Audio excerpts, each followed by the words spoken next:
ஜெபத்திற்கான ஒரு முன் மாதிரியை இங்கே நெகேமியா 1வது அதிகாரத்திலே நாம் பார்க்கின்றோம்.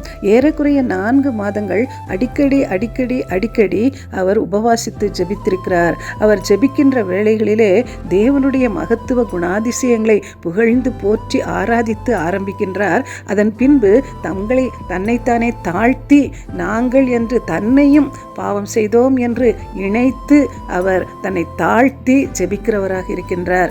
அடுத்து நாம் பார்க்கும் பொழுது பாவங்களை அறிக்கை செய்து கற்பனைகளுக்கு விரோதமாய் பாவம் செய்தோம் என்று பாவ அறிக்கை செய்து அவர் ஜெபிக்கிறதை நாம் பார்க்கின்றோம்.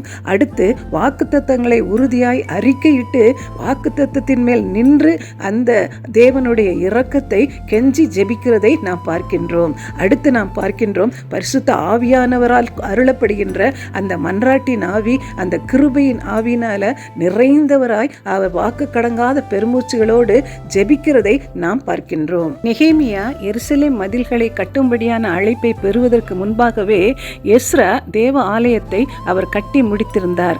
ஒருவேளை அது அவர்களுடைய மத சம்பந்தமான காரியம் என்று ராஜா அதை அதிகமாக அதை நினைக்காமல் இருந்திருக்கலாம். ஆனால் இப்பொழுது மதில்களை கட்டி எழுப்புவது என்பது ஒரு ராஜாவினுடைய எண்ணத்திலே தனக்கு விரோதமாக அவர்கள் தனி நாடாக மாறுவதை செய்ய போகிறார்களோ என்ற ஒரு சந்தேகத்தை ராஜாவுடைய உள்ளத்திலே ஏற்படுத்தக்கூடிய ஒரு விஷயமாக இந்த மதில்களை கட்டுவது இருந்திருக்கலாம்.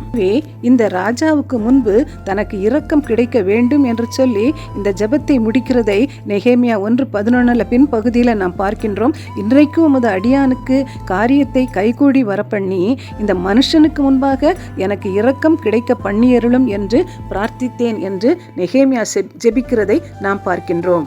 இன்றைக்கு நம்முடைய ஜனங்கள் இப்படியாக நெருக்கப்பட்டு ஒடுக்கப்பட்டு நிந்திக்கப்பட்டு இருக்கிற நிலைமைகளை நாம் பார்த்து கொண்டிருக்கிறோமே. இன்றைக்கு நாம் எவ்வாறு இந்த நிலைமையிலே ஜெபிக்கிறவர்களாக இருக்கிறோம் என்பதை நாம் யோசித்து பார்ப்போம்.